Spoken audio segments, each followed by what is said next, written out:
He had rehearsed the gesture a dozen times in his head. A calm knock, a surprised laugh, the ring sliding from his pocket like a secret finally unfolded. He checked the box one last time. The rented Corolla smelled faintly of lemon and vinyl, and tucked the small velvet case where no one would see it.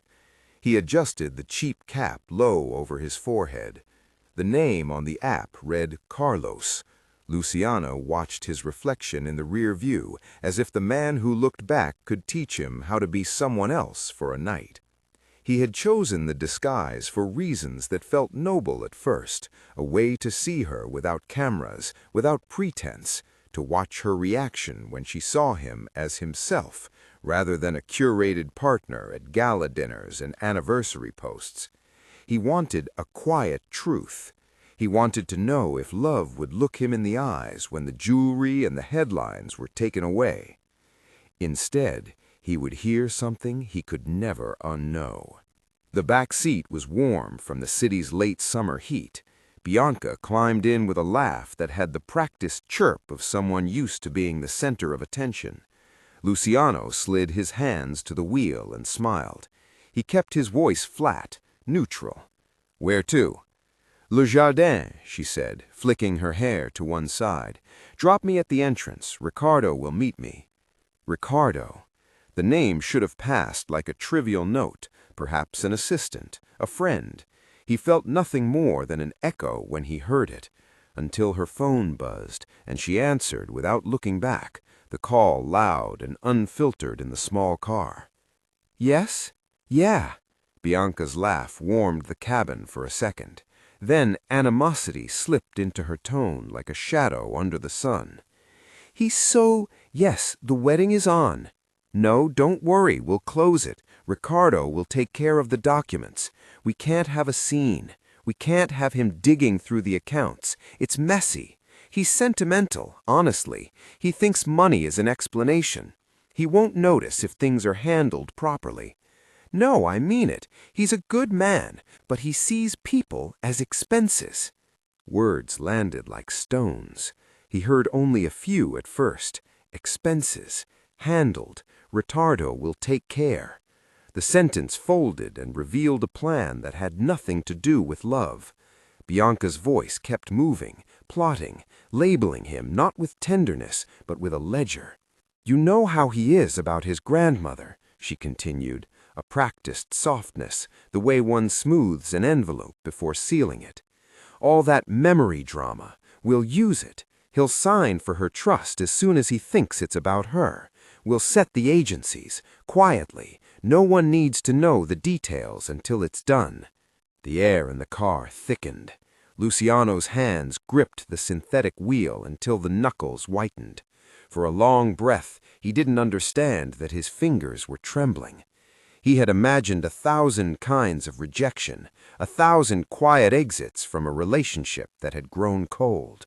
He had never imagined this, commodified affection, practical contamination of every private thing he had offered. He could have stopped the car. He could have spoken.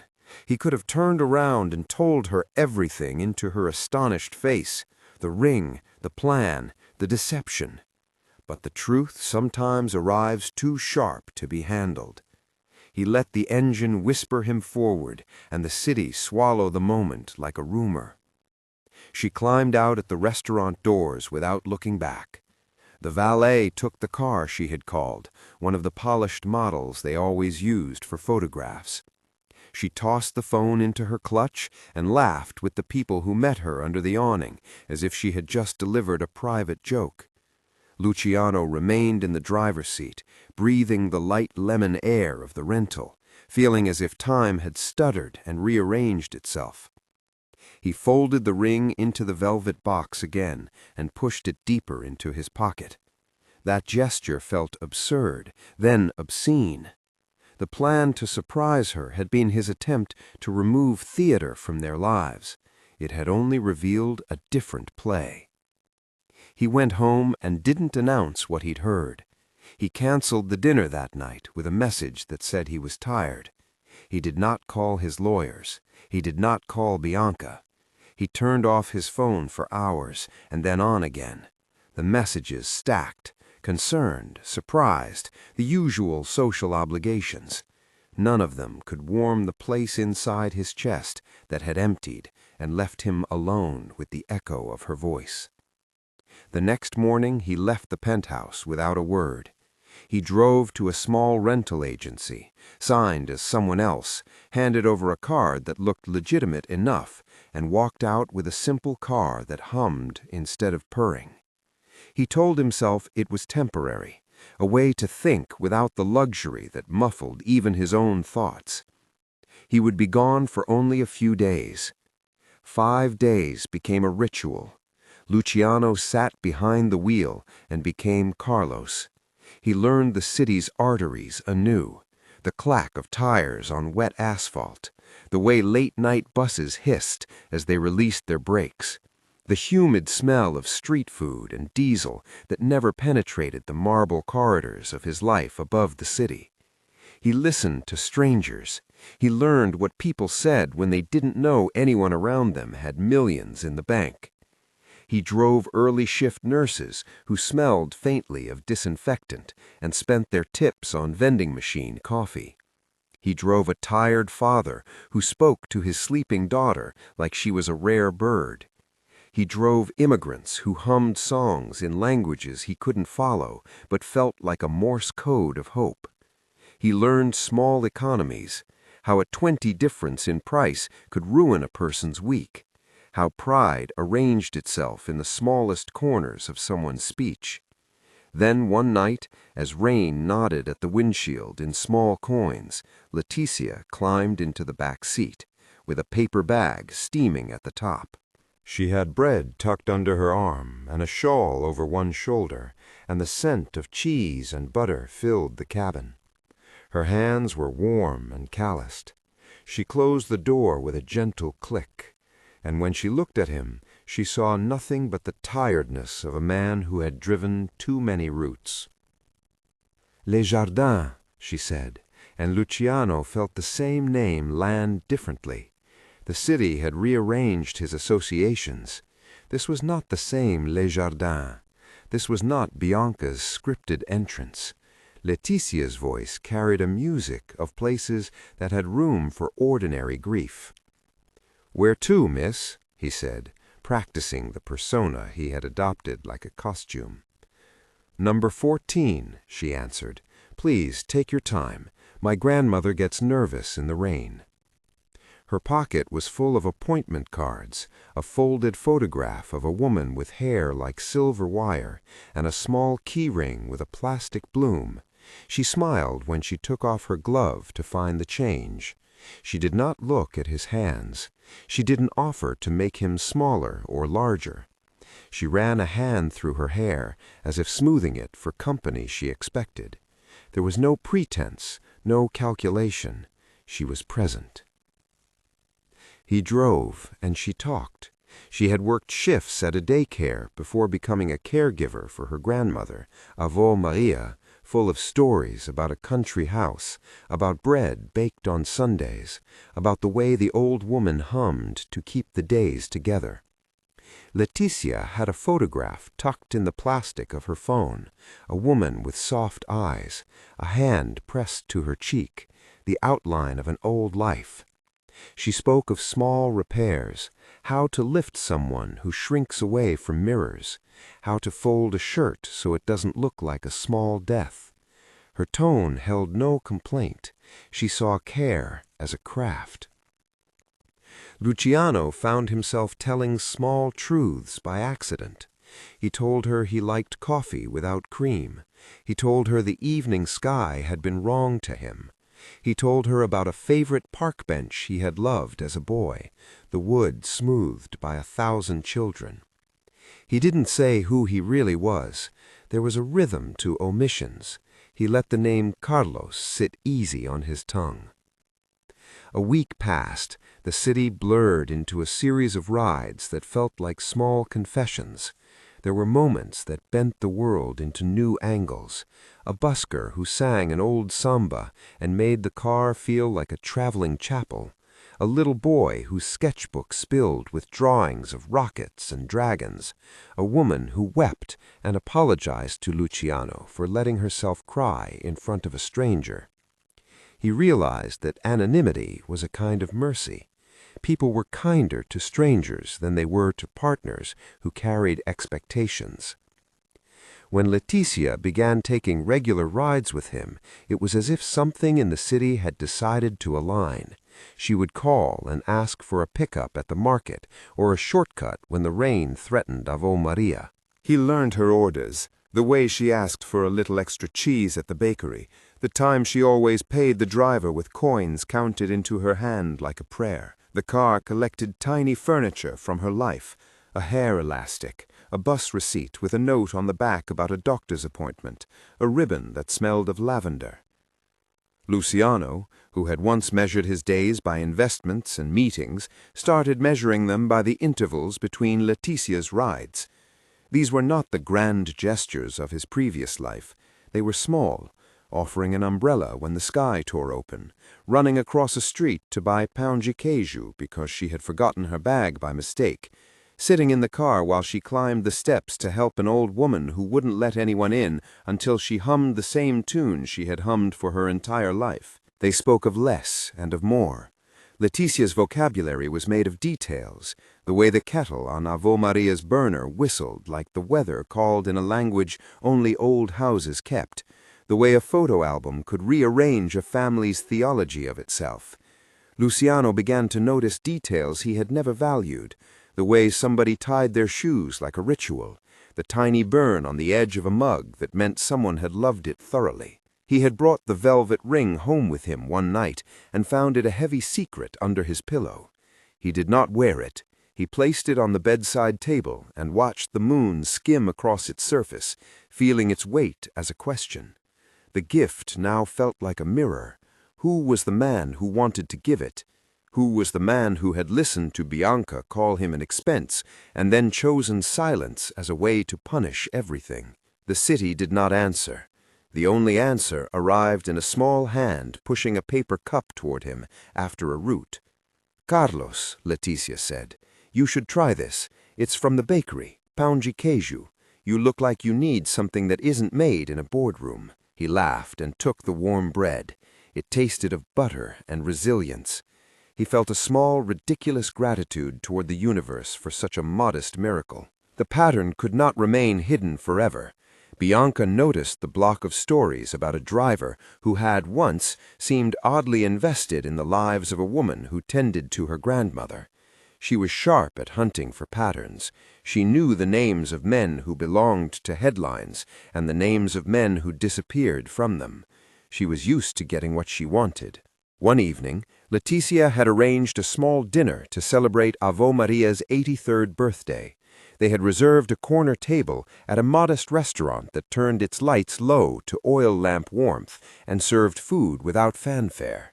Luciano had been driving that night and had kept his distance. He watched them from across the street, feeling like a man out of time. He had not planned to go inside. He told himself he would not risk being seen. Bianca walked in with a circle of people who laughed loud enough to own the room. She recognized the woman who gathered patrons at the door, recognized the shawl, recognized the way someone could carry a grandmother as if the old woman's history were a crown. She crossed the floor like a comet. The exchange lasted no longer than a scene in a play. Bianca approached with the kind of disloyalty that feels practiced, the smile that is a blade. She looked at Leticia with the careful appraisal of someone shopping for missteps. "How sweet," Bianca said, loud enough for tables nearby to lean in.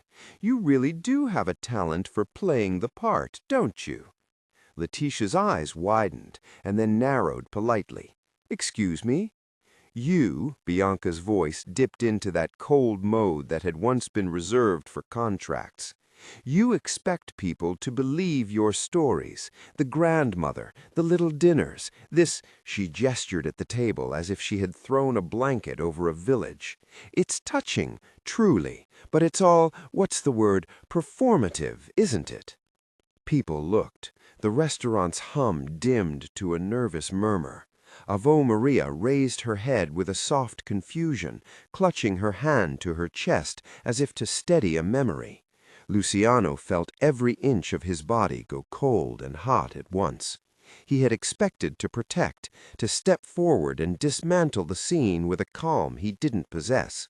He had trained himself to be still in a world that wanted it otherwise. He remained seated in the car, an invisible audience, as if the life he had abandoned gave him the right to watch his own ruin. Bianca's words were directed at Letitia, but they cut elsewhere. They cut Luciano as if he had been waiting to be admitted into his own suffering. He wanted to explain, to demand, to throw the ring on the table and say, "Here is your proof of sincerity." Instead, he sat with all the rehearsed gestures he had not used. Silence felt like another form of honesty, and also like cowardice. Letitia did not collapse. She stood. She picked up Ave Maria in her 2 arms as if the old woman were the most precious luggage in the world, and led them out without fanfare. Her dignity was quiet and complete. She did not cry. She did not spill secrets. She did not break. The city buzzed with speculation. Word always spreads faster than truth. Someone had filmed a portion of the restaurant's confrontation and posted it. Bianca's phone lit like a torch with the same urgency as her laughter. People took sides the way the weather takes sides. There was shame for Letitia, the kind that stings at the edges of a life that must still be lived. There was contempt for Bianca. There was, in the middle, the man who had been called an expense and who kept driving. It was the kind of humiliation that moves like tide. It draws people in, then leaves them exhausted on the shore. Luciano could no longer pretend that staying silent was a courtesy. The recording he had accidentally made in the back seat, the raw, matchstick spark of Bianca's true affection for his wealth, had become more than evidence of betrayal. It had become a moral instrument. He had built a life of power and privileges. Now he had to decide what to do with them in the light of what he had learned. He called the detectives he had met before as faint ripple connections, men who had been involved because of filings and irregularities suggested by accountants.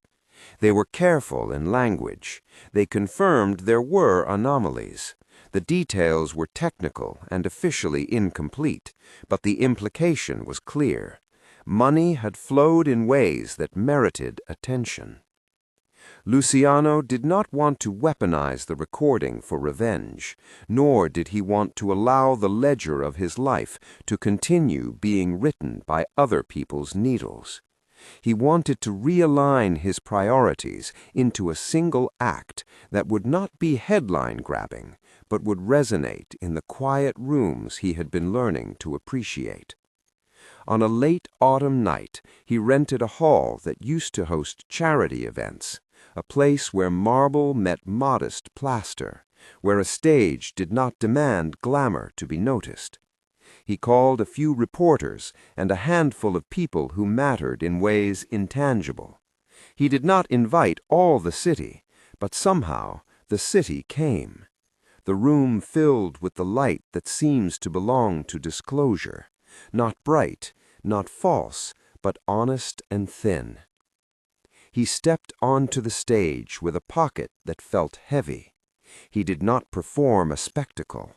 He placed a small device on the lectern, pressed play, and let the recording breathe across the room.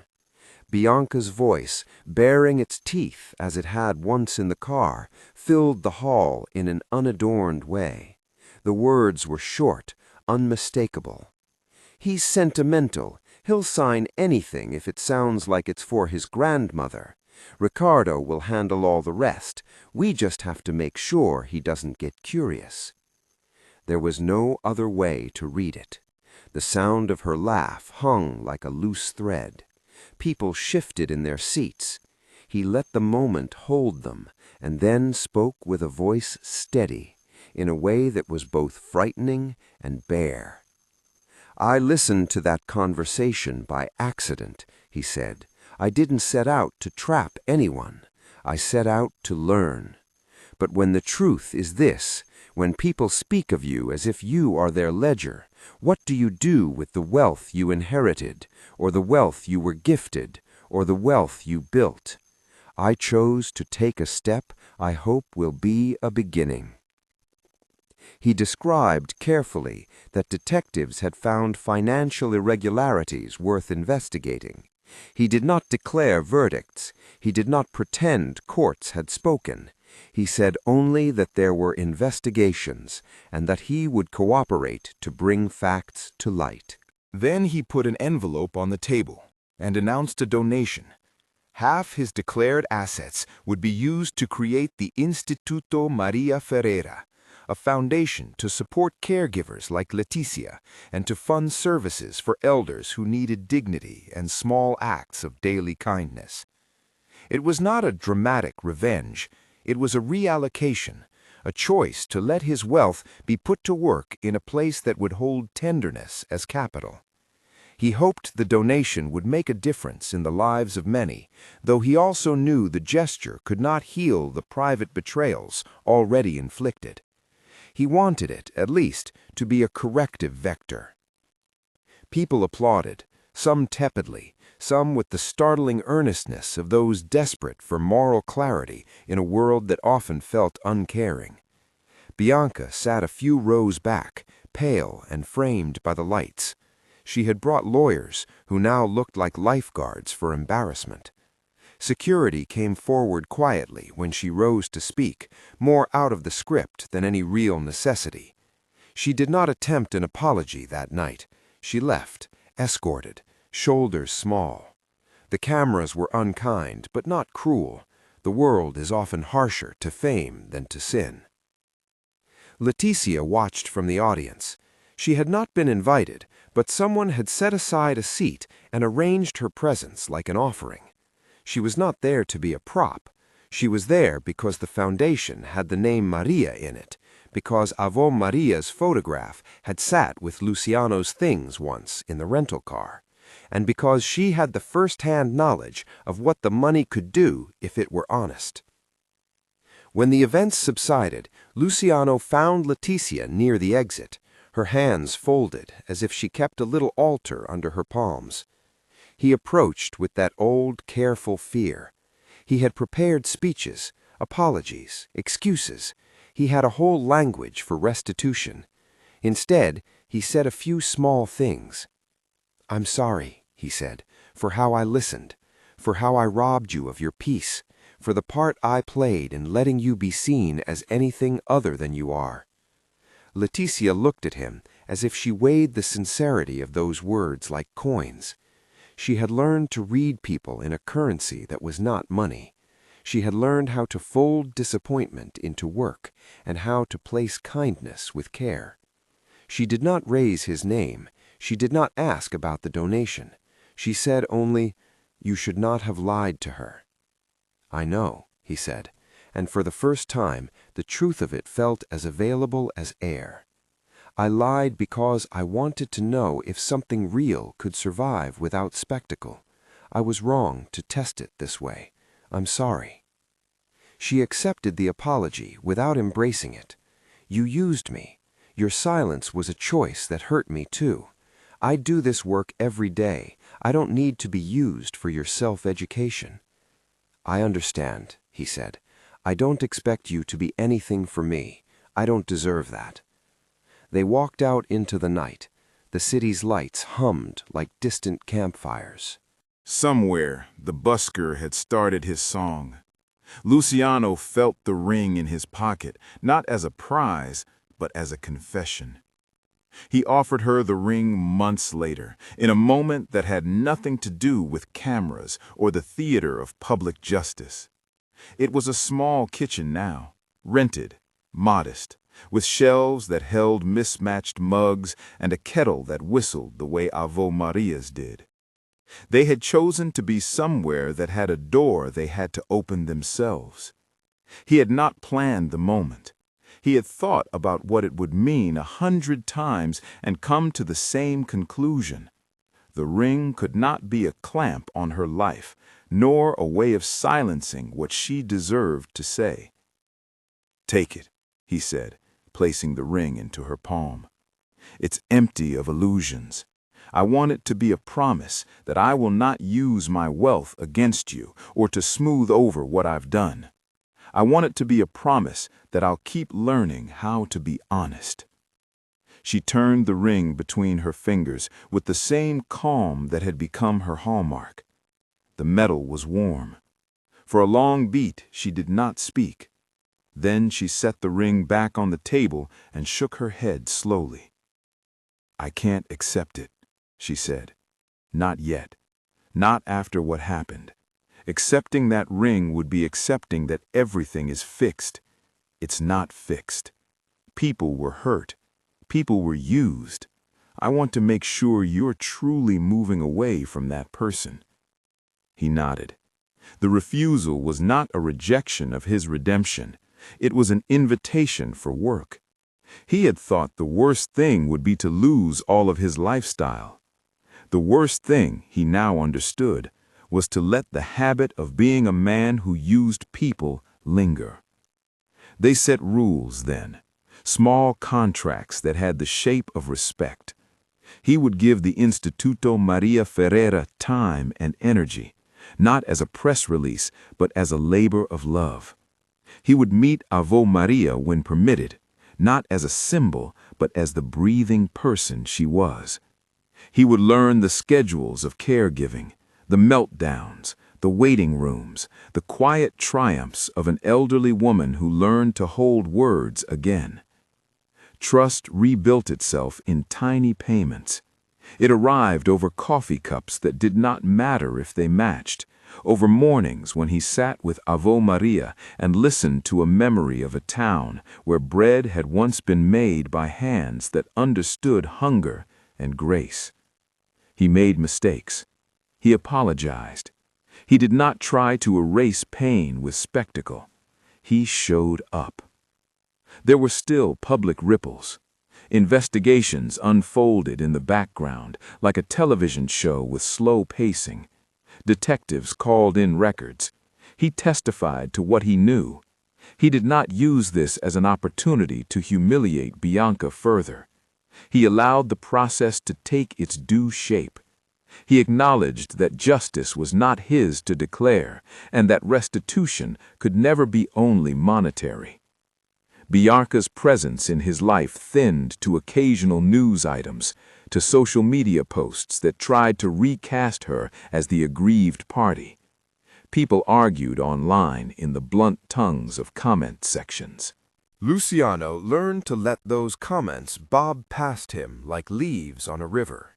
He had chosen a different shore. Leticia's acceptance did not arrive as a crowning moment. There was no sudden romantic embrace that cured the past. It came as a string of mornings when she allowed him to prepare Ave Maria's tea, and he learned the exact angle to hold the cup so it would not spill. It came when he fixed a leaky faucet in a borrowed apartment because he wanted to, without being asked, and found a satisfaction in tasks that had no headline. It came in a rented car on a tired afternoon when they drove to a park and found a bench with wood smoothed by generations, where they sat and let the city be big enough to hold their quiet. On a slow Sunday, with Ave Maria humming in the next room and a small cake on the table, Leticia slid a piece to Luciano and to the elderly woman. She nudged the ring placed politely in the corner of the table, not as a symbol to be claimed, but as an object that had been moved out of its old power. Luciano touched it with a finger and slid it into his pocket again. "You know," Leticia said, stirring her tea, "it isn't the ring. It's what comes after the ring. That is what matters. People can buy things that look like love. They can't buy the discipline of being present." He looked at her and for the first time in a long while believed her. He had always measured himself in balances, in accounts, in expansions. Now he learned to measure by attendance. How often you pick up the phone of someone who needs you. How often you sit with an old woman who is afraid. How often you admit you were wrong. He began to find a rhythm that was less about announcements and more about small acts. The foundation he had started did not become a headline machine. It became a place with people who scheduled appointments, who answered emails, who sat at kitchen tables to plan respite care, who built programs for caregivers to receive training and a modest stipend. They did not solve everything. They helped in ways measured by steady hands and less by dramatic revelations. Months later, when the city's light had softened into a winter that smelled of citrus and stove smoke, Luciano walked Leticia and Avoa Maria to a small veranda where a simple cake waited. There were candles because Leticia insisted that birthdays were less about the number and more about the ritual. He watched the old woman's eyes find the candlelight and saw a memory flame up like a second chance. He did not press the ring in Leticia's hand that night. He did not make a public declaration. He reached out instead and placed his hand over the old woman's knuckles, feeling the veins like old maps. He felt his own pulse shift. The ring, the velvet, the gold, lay inside his pocket, not as a promise kept, but as a reminder that promises required work. They shared the cake in silence and in laughter. The small sound of plates was like music. Luciano found himself not noticing the absence of crystal chandeliers, but instead noticing the warmth of a candle who refused to be showy. The grandeur he had chased earlier felt smaller and more fragile than he had thought. The dignity he had discovered in ordinary care had the weight of something larger.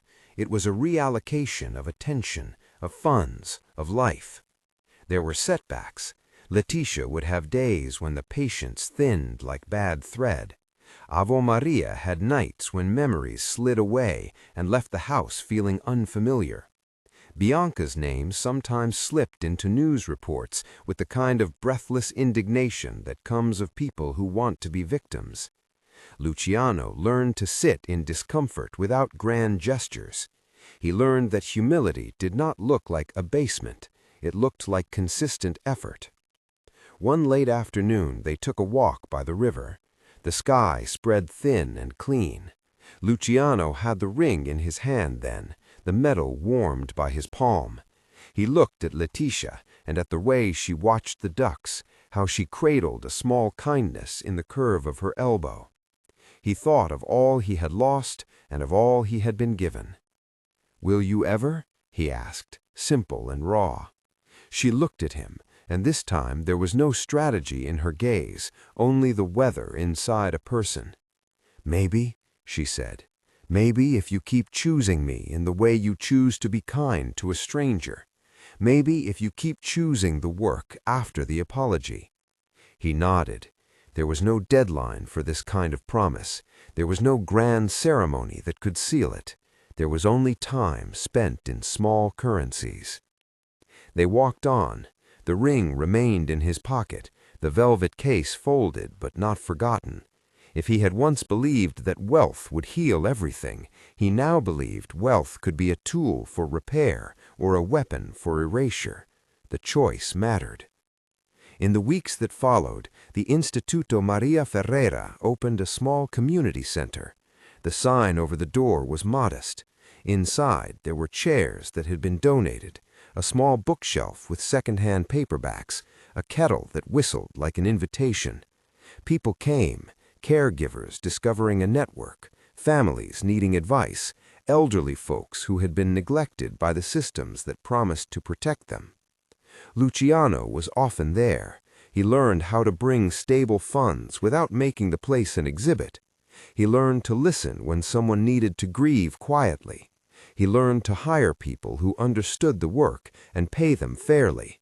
He learned that restitution required not only money, but the willingness to be present and accountable.